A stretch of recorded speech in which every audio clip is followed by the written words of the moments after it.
Isabela e hoje eu queria compartilhar um pouquinho que eu sei sobre empatia e simpatia com vocês. Esse termo, ele é muito confundido na nossa sociedade por conta da ambiguidade desses dois termos que eles apresentam.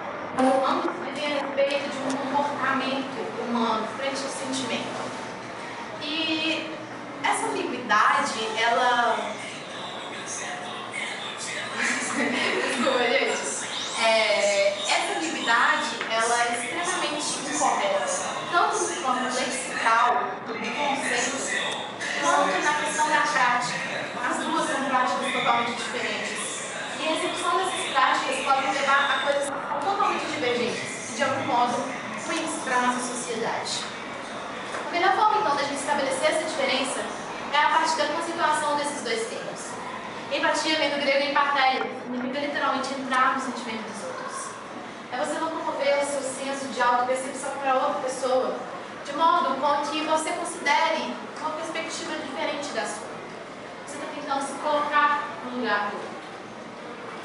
A simpatia já é uma forma de você se relacionar com as outras pessoas. Uma capacidade de compreensão do sentimento alheio, mas ela se limita muito apenas a uma compreensão. Por que esses termos são muito confundidos? Como deu para ver, eles são muito parecidos. E por isso, muitas vezes, uma pessoa que é simpática se autoconsidera empática. Isso é errado, porque quando você se dispõe a ser empático, você está falando, olha, eu vou calçar o seu sapato. Eu quero tentar entender o que você pensa. Qual que é a sua perspectiva? O que você está sentindo? Isso é ser empático. A simpatia não, a simpatia é uma coisa muito pragmática, é um olhar, limita muito ao campo visual, porque na simpatia, o que acontece? Você está lá, de longe, falando, cara, eu te entendo tudo mais, tá? Você precisa melhorar, nossa, desejo tudo de melhor pra você e tudo mais. Mas a simpatia é isso daí, entendeu? Ela se limita muito a isso. Você não está tentando compreender na plenitude o que a pessoa está falando. E a empatia, ela é muito importante para a nossa sociedade. Por isso eu queria voltar em alguns termos. Conexões.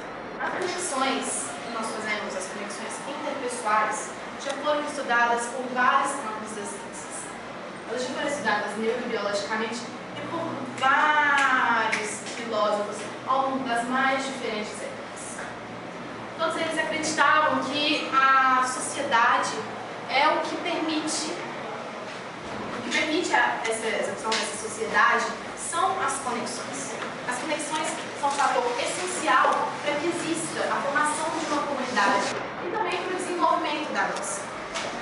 Nós temos coisas que são totalmente opostas, nós temos perspectivas, como por exemplo, Aristóteles, Marx, Rousseau, todos eles falavam de sociedades diferentes, mas todos eles tocavam em um ponto em comum. Para que a gente houvesse uma modificação dessa sociedade, é necessário que haja união. Sem essa união, sem a união das pessoas para modificar um determinado espaço, não tem como a gente avançar. Todos eles falavam isso. Iam de extremos a outros, mas todos estabeleciam esse fato como necessário. E para se ter união, é necessário ter empatia. Se você não tem empatia, se você não considera a pessoa como ser igual, uma pessoa que luta pelas mesmas coisas que você acredita, tem vontade de chegar aos mesmos fins que você não vai promover essa mudança. Porque ninguém promove uma mudança sozinho. Isso parte de todos nós em conjunto. É por isso que a empatia é extremamente importante. Ela promove a evolução da nossa sociedade, seja no âmbito social, cultural ou econômico, das mais diferentes maneiras. Mas é ela que vai provocar essa mudança. Se a gente trouxer, então, um pouco mais para perto da gente, no século XXI, olhando com os nossos olhos ocidentais, no nosso sistema democrático de direito, o maior objetivo é o alcance da igualdade. Demos, de democracia, significa povo. Todas as pessoas, teoricamente, são iguais diante da lei. O Estado tem que permitir que essas pessoas comecem no mesmo nível, para assim, a partir da meritocracia, alcançar os seus próprios objetivos. Então a gente entende que no nosso sistema, o nosso maior objetivo é o alcance da igualdade. E essa igualdade não pode ser alcançada através da simpatia, e é aí que ela fala. Eu acho que muitas pessoas pensam que a simpatia é uma coisa boa. Só que, por exemplo, se a gente considerar que a simpatia frente à apatia, a simpatia é uma coisa boa. A apatia é a total falta de sentimento diante do outro. É uma evolução. Só que a simpatia não provoca mudanças. E o mais legal é que a empatia, não necessariamente em seu termo, no seu conceito, fala, você vai provocar mudanças. Mas uma vez que você se vê tão dentro da perspectiva de uma outra pessoa, provocar mudanças é intrínseco, é normal, é natural, é consequente. Quando você se vê dentro de uma pessoa, dentro dos pensamentos dela, dentro de uma realidade dela, mudar, modificar e melhorar esse âmbito, é parte natural do processo. Tudo bem, a gente entendeu que a empatia é necessária, mas por que nós não somos mais empáticos? Todos nós temos um conhecimento de filosofia, como foi agregado a gente. Muitos de nós sabemos que, por exemplo, pensadores como Santo Agostinho e Hobbes acreditavam que o homem, em sua essência, é um ser egoísta. Coloca práticas, executa práticas autocentradas. Essa teoria ela é muito sustentada por nós e pelo capitalismo, porque muitas pessoas acreditam que quando você quer alcançar o seu objetivo desse sistema, você pode passar por cima de tudo, por cima dos seus próprios valores, para poder alcançar esses objetivos. Só que teorias atuais, elas contradizem isso, e elas divergem muito no sentido das teorias antigas, porque, diferente dos pensamentos que refletem as teorias antigas, as teorias atuais foram comprovadas cientificamente. Elas foram feitas por meio de estudos empíricos. Então, quem olha para a verdade com olhos científicos pode saber que, em sua essência, o homem é cooperativo. Foi isso que chegou pesquisadores de Harvard e de Yale. E eu vou simplificar um pouco como é que foi o experimento deles. Eles trabalharam em cima de duas atitudes do ser humano, a reflexiva e a intuitiva. A intuitiva é o seu primeiro impulso, é a coisa rápida, que bate e você pensa. É a sua essência. A reflexiva não. A reflexiva é um processo mais demorado, você tem influência de outros fatores. Eles trabalharam de forma que colocaram duas opções. Você se dá bem e o resto se dá mal. Você se dá mal e o resto se dá bem.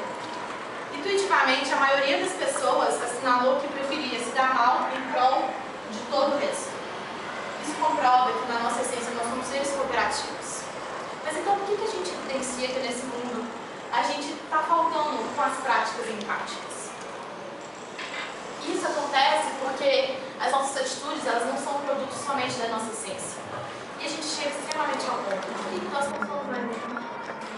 Eu escolhi esse fator porque é o mais presente no nosso dia a dia. Nosso ambiente externo é totalmente devastado. Nós vivemos com medo, nós presenciamos a violência, nós olhamos todos os dias para as notícias. Todos esses fatores fazem com que a gente se recua, a gente feche os olhos para a realidade. E o que a gente faz? Por conta do medo, por conta da dor, que é inerente desse processo de desconstrução de todos esses paradigmas negativos da nossa sociedade. É por isso que nós não somos mais empáticos, porque nós temos medo. Nós temos medo de alterar a situação, medo para não ter dor. Mas dor é natural, dor faz parte da vida. Então, se você quiser trabalhar como ser mais empático, como é que eu posso individualmente provocar empatia no mundo? Para isso, eu utilizei um autor que se chama Alex Castro. Ele trabalha em cima de umas determinações que ele fez em um projeto dele que chama Oficina de Empatia. E eu peguei algumas das mais importantes no meu ver para dividir com vocês. O olhar generoso. Ser generoso é diferente de ser caridoso. Ser caridoso você cria hierarquias. Você olha para o outro para baixo, uma pessoa inferior a você.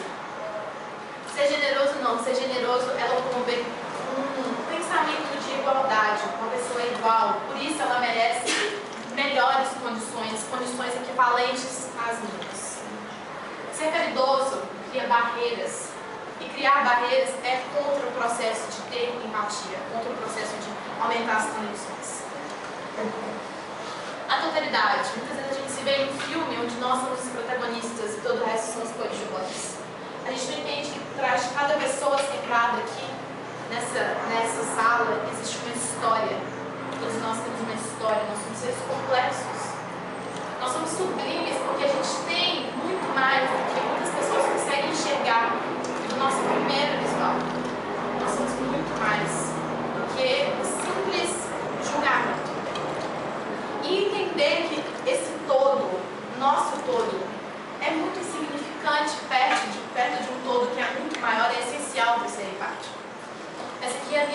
Voyager, uma galáxia de quinta dimensão do universo. E esse daqui é o Sol. Se o Sol, se nosso sistema solar é desse tamanho, eu paro para pensar qual que é o tamanho da nossa importância no mundo. Eu não estou falando isso para ninguém, mas eu falo porque o sistema solar, como está mostrando ali, por exemplo, é um todo. Nós fazemos parte desse todo. E cada um tem uma imensidão dentro de cada um. Nós temos uma imensidão. Reconhecer essa imensidão e ver que ela existe em outras pessoas é se integrar a tudo isso e fazer parte dessa coisa enorme. Ouvir. Ter atenção plena é uma característica que a gente está perdendo muito. Ouvir é muito importante. Todas as pessoas querem ser ouvidas, todas as pessoas querem exprimir a sua opinião. Ouvir é uma coisa que requer energia, que requer demanda nossa. Ouvir as outras pessoas, o que elas têm a dizer, faz parte do processo empático. Porque muitas vezes a gente fica dentro de uma bolha nossa de autocentrismo e não para para pensar que uma outra pessoa gostaria de compartilhar alguma ideia com você. Ouvir é tão essencial, gente. É muito importante no processo de empática. O não julgamento, para mim, é o processo mais difícil, porque todos nós fazemos parte de uma determinada sociedade. E por isso existem valores nossos que são intrínsecos. Ter preconceitos é normal, todo mundo tem preconceitos. Agora, exteriorizar eles é o que nós podemos fazer, é o que nós podemos decidir. Se vamos ou não. Praticar o não conhecimento, praticar a não opinião, derrubar um pouco os nossos preceitos para poder acolher uma pessoa sem nenhum julgamento na mente, formar a opinião só após ter uma interação com essa pessoa é fundamental para ser mais empático. Isso entra muito nas questões das perspectivas. O mundo ele não é uma constante. Às vezes nós achamos que o mundo faz parte da nossa constante. Mas cada pessoa nessa sala tem uma constante. Ninguém acredita em alguma coisa no mundo. São as perspectivas, são as diferentes perspectivas que fazem com que a gente evolua também. Se uma pessoa na Idade Média não tivesse falado, cara, a Terra é o centro do universo, é o Sol, onde que a gente estaria? Como a gente teria evoluído nas questões geográficas e tecnológicas? As perspectivas são o que fazem que a gente evolua como sociedade. E hoje em dia a gente não está mais respeitando essas diferentes perspectivas. A gente quer impor uma. Impor uma perspectiva é um processo que vai fazer com que a nossa sociedade nunca consiga alcançar um patamar cada vez maior de desenvolvimento. As escolhas empáticas. Saber e não colocar em prática é a mesma coisa que não saber. O Marcelo já falou isso pra gente, mas eu nunca entendi tanto essa frase como eu entendo agora. Porque são as nossas ações que definem quem nós somos, não o que nós pensamos. Você pode pensar em tudo, mas é o que você faz. E é como você faz que vai ser a forma como a sociedade vai olhar para você.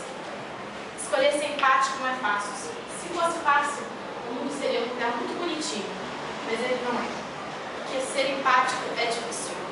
É um processo constante, vitalício, diário. Demanda energia, demanda esforço. Ter empatia é difícil. Mas se você em algum dia da sua vida querer provocar uma mudança em um determinado espaço, em um determinado tempo, você tem que ter noção de que não consegue fazer isso sozinho. E que é somente a partir da empatia, das escolhas empáticas, que você vai conseguir mudar alguma coisa. A alteridade. Nós nunca vamos conseguir estar completamente no lugar do outro. Isso fisicamente e mentalmente. A gente nunca vai conseguir. Mas tentar ao máximo se colocar no lugar do outro, diante de uma nova perspectiva, é fundamental para a gente evoluir na questão empática. E quando eu falo disso, da alteridade, eu lembro muito de um conto que chama A Menina de Sal. E ele é mais ou menos assim. Uma menina de sal andava em terras áridas. Quando uma vez ela viu o mar, ela não sabia o que era o mar. Então ela olhou e perguntou, o que é você? O mar falou, eu sou o mar. Ela falou, mas o que é o mar? O mar sou eu. Então ela falou, mas eu não estou entendendo, como é que eu posso fazer para te compreender? Ele, encosta em mim. Quando absorvendo, mas ela também percebeu que ela estava adquirindo conhecimento sobre o que era o mar. Ela falou, Mar, o que você está fazendo? E o Mar falou, você está se dando um pouco de você e eu estou me dando. Eu estou dando um pouco de mim. Para entender tudo, é necessário dar tudo. Então, ela foi entrando cada vez mais no mar. Quanto mais ela se absorvia, mais ela compreendia a enormidade do mar e da natureza. Mas ainda faltava uma coisa que ela não entendia. Então ela falou, mas afinal, o que é o mar? Quando uma última onda passou em cima dela, dissolvendo completamente, ela falou, o mar sou eu. Entender isso é fundamental, porque se qualquer campo da sua vida, social, familiar, amor, amizade, você precisa se entregar. É difícil porque a gente fica recluso, a gente não quer sentir dor, mas a dor faz parte da vida. Dor é uma coisa normal, todos nós sentimos dor.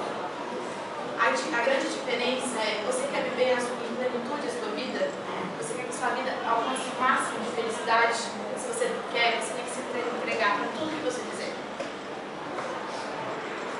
Os privilégios. Nós temos que reconhecer que existem privilégios e sempre vão existir privilégios. A sociedade impõe isso, não é culpa nossa.